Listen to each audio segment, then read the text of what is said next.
Hello friends, I am Emma Gupta, your mentor guide. General apprentice means to learn mathematics. Today is my first lecture on percentage. I am going to show you a chart will help you in exam your time. It's 1 by 2 of 100 is 1 by 3 is 33, 1 by 3%. 1 by 4 is 25%, 1 by 5 is 1 by 6 is by 3%. So, and if you can have a view on last 4%, uh, that is 3 by 8 into 100 equal to 37, 1 by 5 by 8 is 62, 1 by 4 by 7 is 50, 5 by 7 ये values आपको थोड़ा सा अलग लगेंगी और इनको solve करना थोड़ा सा मुश्किल है। अगर आप इसे एग्ज़ाम में सॉल्व करने बैठे तो आपका टाइम बहुत, अगर आप इसकी फ्रैक्शन वैल्यू याद रखेंगे तो इस help you in the exam. ठीक है, तो आई वांट कि आप ये चार्ट लर्न करें अच्छे से, तो आपका टाइम से।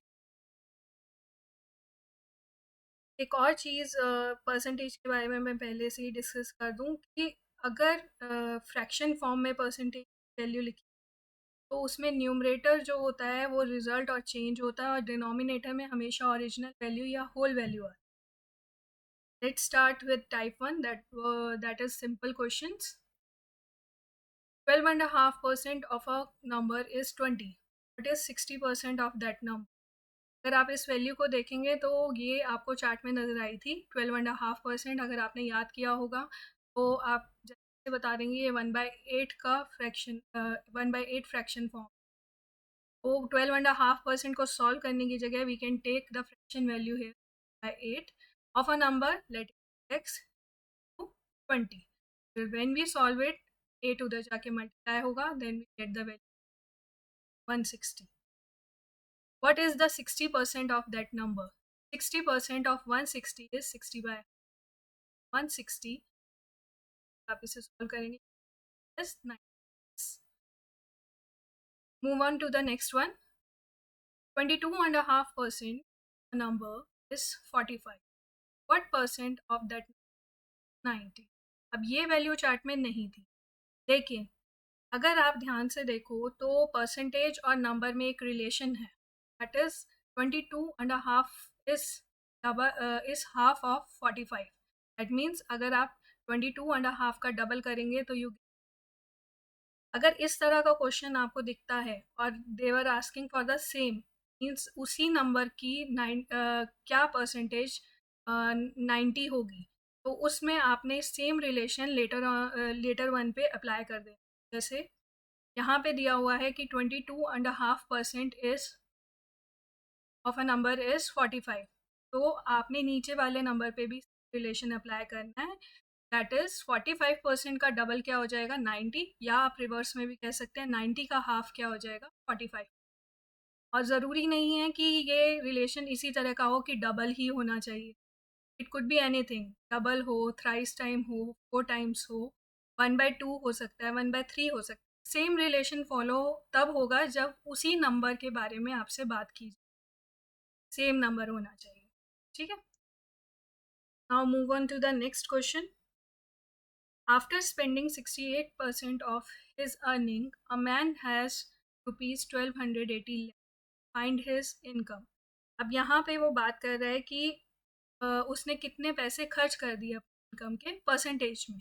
68%, अगर हम उसकी फुल इनकम कंप्लीट इनकम माने 100%, तो उसमें से उसने 68% खर्च कर दिए हैं और उसके पास रुपीज़ में कितने बचे हैं 1280। तो हम स्पेंड मनी को लेफ्ट मनी से, स्पेंड परसेंटेज को लेफ्ट मनी से कंपेयर नहीं कर सकते, पहले हमें इसे सेम वे में लाना होगा। Like earning spend is 68%, earning left obviously 32%, 100% minus। Okay, so now we get 32% left money on the left hand side, and in the money form it's 1280। अब जो 32% ऑफ वाई यानी टोटल इनकम इज 1280, जिस value को निकालना है उसे left hand side पे छोड़िए, जो राइट हैंड साइड की वैल्यू है वो न्यूमरेटर में आएगी, और जो गिवन वैल्यू है वो denominator to 100, then we get the value as 4000। तो उसकी टोटल इनकम कितनी हुई? 4000। नीचे मैंने एक एक्स्ट्रा एग्जांपल एक्सप्लेन किया हुआ है, just to simplify your question and save your time, कि अगर आपको इस तरह का फॉर्मेट दिखता है x% ऑफ एनी नंबर और y is equal to z, तो उस केस में जो भी फाइंडिंग नंबर हो, लाइक इस क्वेश्चन में x% निकालना है तो उसको लेफ्ट हैंड साइड पे छोड़ देंगे, जो राइट हैंड साइड पे नंबर है वो न्यूमरेटर में रहेगा, और जो दूसरा नंबर गिवन होगा वो डिनोमिनेटर में। अगर हम इस क्वेश्चन को देखें तो इसने x% निकालने को कहा है, that is equal to 45 upon 150 into 100, that is 30%। Let's move on to the next slide. This is the important type. ये आप देख सकते हो कि आपको बहुत सारे आगे के टॉपिक्स में भी देखने को मिलता है, that is profit and loss percentage, आप देख ही रहे हैं, और डिस्काउंट में, इनकम इन्वेस्टमेंट टाइप्स क्वेश्चन में। इसको मैं एग्जांपल के थ्रू एक्सप्लेन करूंगी। Let's take an example. अगर नंबर 500 गिवन है और उसमें 25% का इंक्रीमेंट होता है, तो वो नंबर क्या होगा? इसको डायरेक्टली निकालने के लिए ये फॉर्मूला अप्लाई होगा। x is here 500 into 100 plus minus percentage 100, यहाँ पे इंक्रीमेंट ऑफ 25% है इसलिए 100 plus 25 upon 100, and when you solve it 625 का आंसर। जब भी हम फॉरवर्ड मूव करेंगे परसेंट ऊपर आएगा, और जब हम रिवर्स मूव करेंगे तो percentage plus 100 plus minus percentage denominator में आएगा। इसको याद करने का तरीका है ये, ठीक है, कंफ्यूज ना हो कि कहाँ पे कौन सी साइड पे डिनोमिनेटर में था, कौन सी साइड पे न्यू था। जब हम लेफ्ट टू राइट मूव करेंगे तो ऊपर आएगा, यानी फॉरवर्ड मूव करने पर ऊपर, और बैकवर्ड जाने पर डिनोमिनेटर में। अब इसका रिवर्स एग्जांपल डिस्कस करते हैं। 960 एक नंबर गिवन है और उसमें 20% का, ओरिजिनल नंबर में 20% का डिक्रीज रहा होगा, तो डिक्रीज करने के बाद ये नंबर आया था। तो अब इसको रिवर्स के फॉर्म में करेंगे। 960 माइनस 20%, और हमें इनिशियल वैल्यू निकाल, यहाँ पे y जो है वो हमारा 960 है, इंटू 100 ऊपर है, डिनोमिनेटर में 100 माइनस लेंगे क्योंकि डिक्रीज है परसेंट का, 100 माइनस 20 इज 80, और जब आप इसे सॉल्व करेंगे you get the value as 1200। Okay, let's take another example. इस क्वेश्चन को या इस टाइप को अप्लाई करने के लिए ज़रूरी है कि आप क्वेश्चन को ठीक से समझो। अगर आपने इनिशियल वैल्यू और आफ्टर वैल्यू गलत करी एक्सपेक्ट, या गलत आपने जज करी, तो आंसर सही नहीं आएगा। Let's see another example. The daily wage is decreased by 10% and a person now gets rupees 27 per day. What was his daily wage before the decrease? यानी यहाँ पर आपको आफ्टर वैल्यू दी हुई है कि अब उसे 27 रुपीज़ पर डे मिल रहा है, पहले कितना मिलता था डिक्रीज से। तो रिवर्स वाला फॉर्मूला लगेगा इसमें।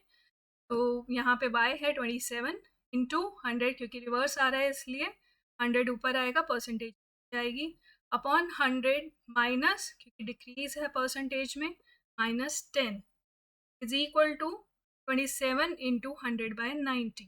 जब आप इसे सॉल्व करेंगे गेट द वैल्यू एज 30, यानी उसकी वेज पहले 30 रही होगी पर डे, उसमें 10% का डिक्रीज आया और अब उसे मिल रही है 20। Got this question? Next is third type, population type questions. In this इस तरह का क्वेश्चन भी आपको एग्जाम में देखने को मिल जाता है कि प्रीवियस पॉपुलेशन दे रखी है, उसमें कुछ परसेंट का इंक्रीज या डिक्रीज आता है, और कुछ सालों के बाद उसकी आफ्टर पॉपुलेशन पूछी जाती है। The formula here is previous population in 100 plus minus percent upon 100 और पावर में उसके नंबर ऑफ ईयर्स आएंगे। अगेन इसमें वही चीज़ है, इसको बार बार ही याद करने का तरीका मैं यही बता रही हूँ, कंफ्यूज मत होना। जब हम प्रीवियस से आफ्टर पॉपुलेशन पे जाते हैं तो परसेंटेज ऊपर आएगी, और जब हम रिवर्स में जाएंगे तो परसेंटेज नीचे आएगी, लाइक दिस। अगर प्रीवियस पॉपुलेशन निकालनी हो, यानी प्रीवियस पॉपुलेशन निकालनी हो, तो प्रेजेंट पॉपुलेशन या after population into 100/100 plus minus percent और पावर में number of years. Let's see with an example. If the annual decrease in the population of a town 4% and the present population be 57,600, what was it 2 years ago? अब इन्होंने previous population के बारे में पूछा, तो हमने ये वाला formula, that is equal to present population कितनी हुई 57,600, 100/100 माइनस, क्योंकि डिक्रीज है पॉपुलेशन में 4% का, और कितने ईयर्स पहले का पूछा है 2 ईयर्स पहले का, इसलिए पावर में 2 आया। When we solve it get the value as 62,500। Next question is the population of a town is 1 lakh। The first year it increase by 10%, second year it decreased by 20%, and in the third year it increased by 30%. Then what will be its population after 3 years? अब इसमें after value पूछी हुई है, और आपको कौन सी दी हुई है, प्रीवियस पॉपुलेशन, यानी ऊपर वाला फॉर्मूला। लेकिन हर साल में अलग अलग चेंज, उससे भी देखकर घबराना नहीं। फर्स्ट ईयर में 10% इंक्रीज है, तो 100 plus 10 is 110/100, into second year में डिक्रीज है 20% का, 80/100, इंटू थर्ड ईयर में इंक्रीज है 30% का, तो 130/100। When you solve it, you get the answer as 1,14,400. This is your first DIY question. I hope you will try it so that it will help you, and आपकी practice भी अच्छी होगी। I read it for you. If the annual increase in the population of a town is 4% and present number of people is 15,625, what will be the population after 3 years? Okay. Now move on to the fourth type, that is percentage comparison to each other. इसका fix language होगा, A is what percent, like A is 20% of B. क्या होगा, जिसका of होगा, यानी of के बाद जो भी नंबर होता है वो डिनोमिनेटर में आता है, यानी कंपैरिजन, और दूसरा जो है वो न्यूमरेटर में आता है into 100%, get the value. Reverse में भी हो सकता है, B is dash percent of A, इससे कंपैरिजन हो रहा है वो आपने ध्यान रखना है कि नीचे आएगा, ठीक है। एक थर्ड टाइप थोड़ा सा डिफरेंट है, ए इज डैश परसेंट लेस और मोर देन बी। अगर लेस है तो माइनस होगा परसेंटेज में यहाँ पर, अगर मोर है तो प्लस होगा, और अगर वैल्यू ऑफ है लाइक ऊपर, तो परसेंटेज एज इट इज आएगी, ठीक है। इसकी भी परसेंटेज के बारे में बात, तो अब ये चीज़ देखते हैं एक एग्जाम्पल के through. If A salary is 20% more than that of B, then how much percent of B salary less than that of A. UPTET 2007 का है, आपको लैंग्वेज से अब पता चल जाएगा कि उसने कौन सा टाइप पूछा है, टाइप 3 पूछा है, ठीक है। डिफरेंस कितने परसेंट का है, 20 का, अपॉन 100 प्लस, क्योंकि यहाँ पर 20% मोर है, इंटू 100%, तो 20/100 प्लस 20%। जब इसे सॉल्व करेंगे तो आपको वैल्यू मिलेगी 1/6 इंटू 100, और अगर टेबल याद है, चार्ट याद है, तो directly 60। Okay, this is your practice question. If A salary is 20% less that of B, different opposite example लिया है, ध्यान से कर, then how much percent is B's salary more than that of A? I will discuss all the DIY questions in my lecture, so try to do it. This is your fifth and the last type for today. पास और fail percent. अब आपको लगेगा इसमें क्या है, ये तो हम टाइम से निकालते आए।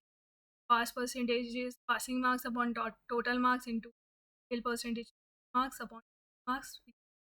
बट कॉम्पिटिटिव एग्जाम्स में वो इसी चीज़ को घुमा के पूछे।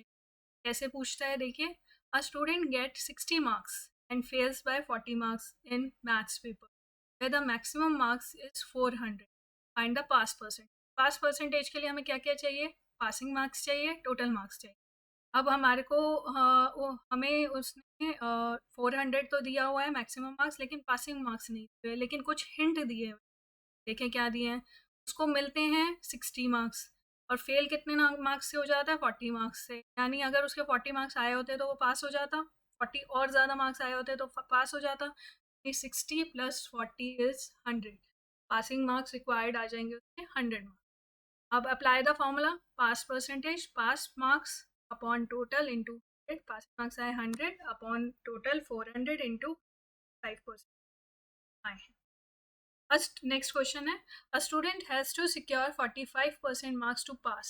If he get 50 marks and fails by 40 marks, find the maximum marks. तो स्टूडेंट को मिले हैं 50 मार्क्स, फेल हुआ है 40 से, यानी अगर वो जोड़ दें तो उसके पासिंग मार्क्स आ जाएंगे, दैट इज़ 90। लेकिन इसमें पास परसेंटेज दिया हुआ है और टोटल मार्क्स पूछा है, तो कोई बात नहीं, हम इनके प्लेस को इंटरचेंज कर देंगे। तो total marks is equal to passing marks upon pass percentage into 100। और जब इसे सॉल्व करेंगे तो हमें टोटल मार्क्स मिल जाएंगे 200। ठीक है, this is your last DIY question, that is a student has to secure 40% marks to pass. He gets 150 marks and fails by 25 marks. Find the maximum. Try to do all these questions. I will discuss it in the next lecture. And one more thing I want to discuss it in my next lecture, second lecture percentage में जो first slide है उसमें एक small written mistake है, that is I have written it 1/5 into 100 is equal to 21/2%, that is 20%. Okay, तो आप उससे confuse मत कीजिएगा, वो written mistake है, उसको ठीक कर लीजिए। Thank you. Don't forget to subscribe my channel and like it.